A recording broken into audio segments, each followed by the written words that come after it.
Okay, recording. Okay, hey everyone. Thanks for joining us today. I'm really excited about our guest today. His name's Seth Morgen Long. He makes Burgundian inspired Chardonnays in Oregon. He was trained in Burgundy. He makes really electric, really nimble and lively Chardonnays. Okay, I'll stop saying adjectives. Yeah, actually, I was lucky enough to see Seth in action like about a year ago and helped him a little. Well, I wouldn't say help, more of just like cleaned their. You help a lot. Great to have you. And yeah, we're gonna taste. Well, we're not. You actually, audience, you are going to taste because this is the sample we're gonna have available this Friday. The Marine bottling 2018. And then we're going to talk about two other bottlings that we have available. So yeah, the marine bottling. It is marine-based soils. I think 3 different vineyard types, and I'm going to let Seth talk about it. Hi, everybody. Yeah, so I make Willamette Valley Chardonnay. That's the singular focus that I have. And this is the 2018 Marine. This is a blend, as Nicolina said, of 3 vineyards picked near the end of September, all growing on mixed marine sediments. The vineyards are not close to one another, so they're, I would say, in a 60-mile radius within the Willamette Valley. So fairly diverse sites in terms of the type of marine sediments, and then also age of vineyards. So this is 11 to 37-year-old sites. So young vines, old vines, and I think that the adjectives that you used to describe the wines are really appropriate. I think you know them pretty well. Yeah, so this is the 2018 Marine is the biggest production wine that I bottled in 2018, a whopping 270 cases and 36 magnums. And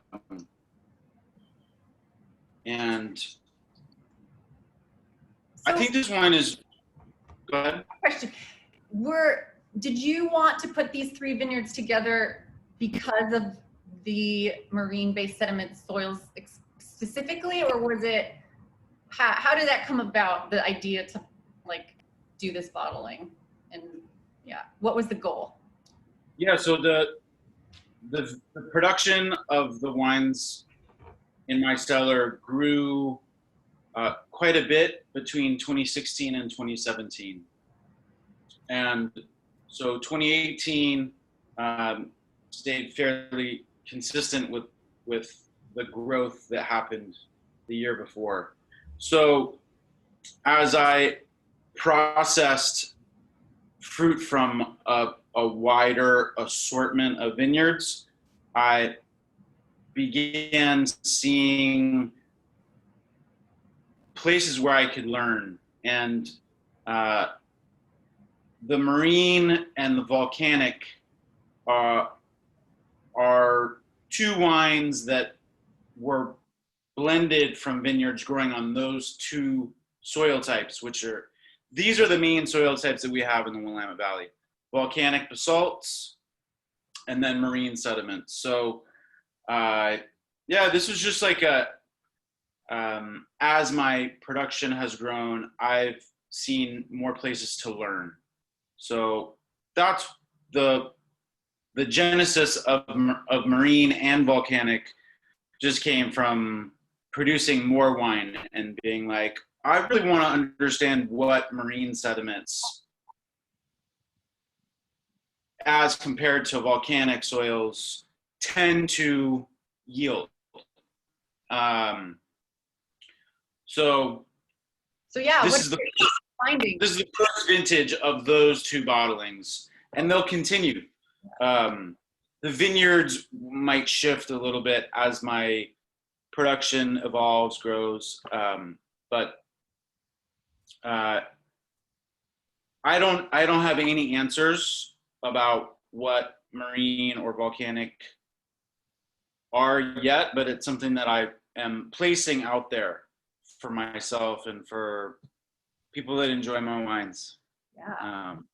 So yeah, right now what I think is that marine sediments with a higher sand content take in water differently than volcanic basalts, which have clay content. So I think that there's more hydric stress with marine sediments because sand is faster draining. Clay tends to hold water. So that's something that I am that's the jump off point. I don't make, in 2018, I didn't make the wines the exact same way. Marine came in, all of the marine sediment sites came in a little bit riper in 2018 than the volcanic sites. So with marine, I fermented and aged about half the wine in stainless steel for the entire 18 months, whereas the oak aged portion was in barrels for 12 months and then blended with the other portion in steel for the last 6 months. So I really like what that. Yeah. Did you also finish volcanic in stainless as well? Yeah, I finished all of my wines for the second winter in stainless steel. But brighten everything up and put it together and enliven it right after the oak. Yeah, I really like what that second winter in stainless steel. I think that it produces a wine that is kind of more linear, more longer, potentially a wine that can blossom better in the glass. Yeah, that's something that I picked up in Burgundy. So that's what I hoped you do, kind of, sort of. Yeah, exactly. We were rocking these wines out of barrel into steel 2 Augusts ago. No, last August. Yeah. No. Oh yeah, 2 August ago. Crazy. 2 August. That's wild. Yeah, all of my wines are released about like 19 or 20 months after the harvest. Yeah, so Marine spent a little bit more time in stainless steel than Volcanic or Pink Label or any of the wines. And I tasting it now, I'm like, I think it was a great decision, and I'm so excited for everyone to taste it. Yeah, so for me, it's like what this wine shows aromatically is it's like the most subtle flint, wet rocks, lemon, like lemon curd, lime juice, lemongrass, ginger. It's like nimble. It's pretty mineral aromatically, but then on the palate, there's a little bit more weight. There's some nice like texture. There's a little bit of structure, but it's a very lively, energetic wine. In comparison to the Volcanic, which is another wine that you picked up. Right. So it'd be really cool. Yeah. If you guys pick up both and compare them. I mean, I know there's a lot of other factors going on, but just to get back to the soil for a second, like we tend to generalize these soil types with the flavor profile, and also weight of the wine. Like clay soils are thought of to be as like broader shouldered wines. And then the sand because of the drainage, more ethereal and elegant. But that said, there's so many other factors at play. I don't know if you could, say that about these wines. I mean, I think in general, generalizations are useless more useless than the exactitudes of each, like, I don't know. I think in my production, I find that the volcanic soil sites have just like a better pedigree. Regardless, I think like the marine sediment sites I tend to put a little bit less oak on them. I think I expect a little bit less from them. Whereas the volcanic sites that I work with, they're like the best of the best. So I see the volcanic sites being capable of aging in more new oak without showing it. I think that each vineyard, regardless of the soil type,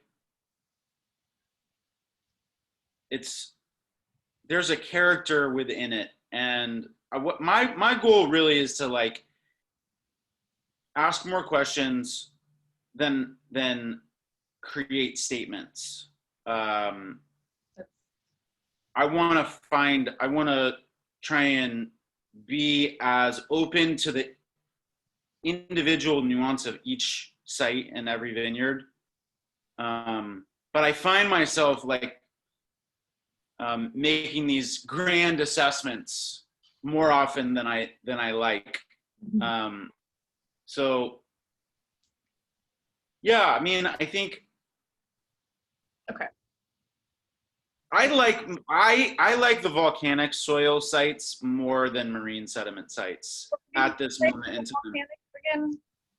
So the vineyards that I work with on volcanic are Seven Springs, Durant, and Irie. Okay. Starting in 2019, there's a vineyard called Ex Omni. So the pedigree of the vineyards on volcanic is a little bit higher than the pedigree on marine. But that being said, the two of the three vineyards in the marine are vineyards that I've been working with either since 2014 or 2016. So I think I know them a little bit better, and so it's nice to continue to work with, especially Lubajac and Yamhill Vineyard, which make up 60% of the 2018. Like, those are vineyards that I'll work with for the rest of my life. I hope. Yeah. So, yeah, marine. I think this wine is really, really phenomenal for the money. I'm sorry about the. Okay, one more question about those two together, and then we'll go on to Pink Label. So so you said marine was picked on the riper side. All the vineyards were, and then yeah, they were picked. They were picked between the 26th and the 28th of September. Whereas the vineyards for volcanic were picked between the 10th and the 20th of September. So yeah, the marine, I think marine finished around 13.7% alcohol. Volcanic is 13.1. So the volcanic is a little bit more angular, a little bit like there's a little bit less generosity on the palate, but it's like rock juice and lime water. I mean, it's like, it's for me, I love the austerity of Volcanic. The wine, I think, will age a little bit better than Marine. But that being said, I really like how the 18s are drinking right now. And I mean, I think they'd be really fun to compare. I'd love to hear what other people think. Yeah, everyone comment down below when you pick up your samples. Yeah, and then we're excited. you have another cool wine that you brought in is it's the pink label. The mags. We have 3 of your 18 mags, not 18 year. Well, 18 is the year, but also you made 18 total mags. So the question I have about that is, so why did you pick pink label to put in mags? Usually it's like the winemaker's favorite, whatever came out like that you, I don't know, that you think. I bottle magnums of every single wine. Oh, you do? That's right. Yeah, I hand bottle magnums. Yeah, I think that they're maybe the best size to bring to a dinner party or age, or like definitely they're for special occasions, Yeah, Zachary's mentioning how he got those in for the shop because there was such great holiday. Like bring them to Thanksgiving. It'd be great turkey wine, like the little pink. So talk a little bit about the Pinot Noir lees stirring situation. Yeah, so the pink label is a wine that I'm inspired by Champagne in some ways. Like I love the wines in Champagne. I'm not really interested in making sparkling wine, but I am still inspired by what is done in that region. And so the pink label is a rosé d'assemblage. So it is Chardonnay blended with a little bit of Pinot Noir. And this technique of making rosé it's kind of not really in favor outside of Champagne. A lot of the most rosés outside of Champagne are produced by picking a red grape and pressing it early, getting a little bit of skin contact before or during or fermentation. So I'm using kind of like a lesser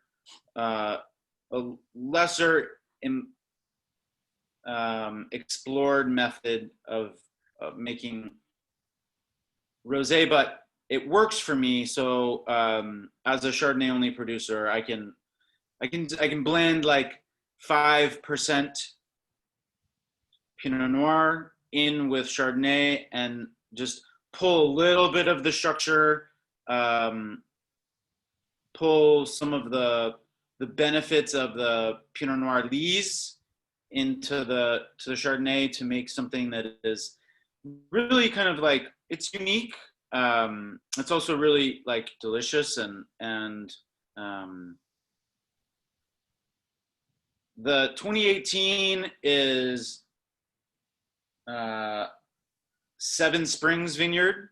It was 1 barrel of Seven Springs Vineyard. It was aged in neutral oak for about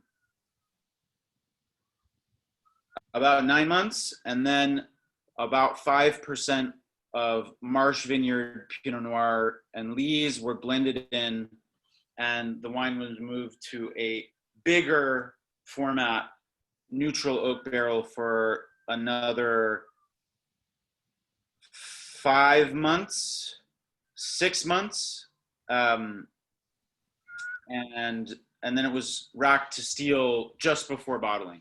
So it's like it has this very, very pale salmon color.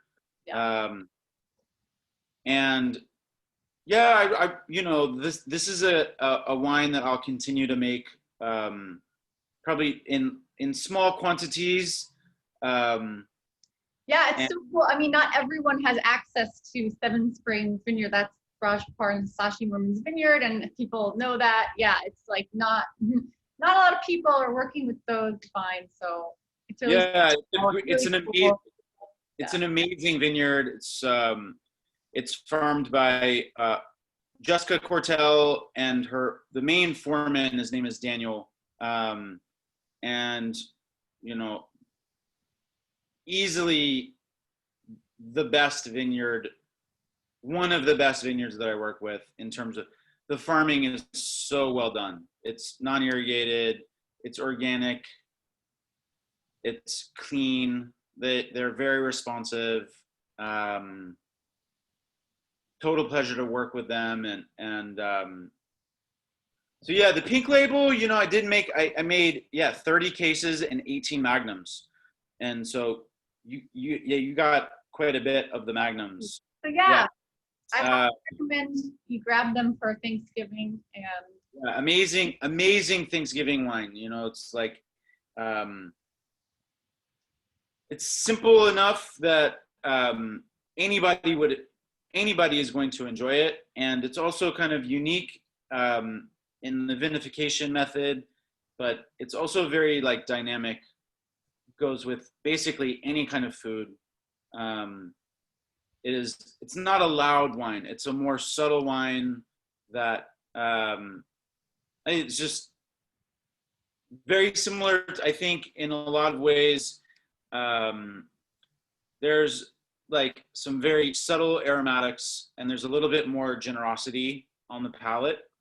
Um, but yeah. well, we should wrap it up. I just want to say, I think I maybe mentioned this before, but so Marcus blinded me on your black label 2017 three times and every single time I was like, this is a high quality Burgundian producer. I'm getting definitely the chalk and lemon. Like I was like, this is Burgundy three times. Funny. Um, I, I'm so glad. Anyway, thanks to Marielle too, your New York rep. oh yeah. You in the shop, and I was just immediately captivated by your wines, and yeah, it's been a pleasure ever since. Well, hopefully I'll be able to get back to New York uh, at a at sometime in sometime in Yeah, the future. yeah, But until then, yeah, thank you for the support, and yeah, very grateful for Coeur Wine Co. and introduced me to so many great people, and yeah, grateful to share my vision of Willamette Valley Chardonnay. yeah. Thank you again, and yeah, good luck with this harvest. I know obviously there was devastating fires and everything. Anyway, we didn't get into that, but anyway, best to you and everyone out there. Thank you. All right. Bye bye.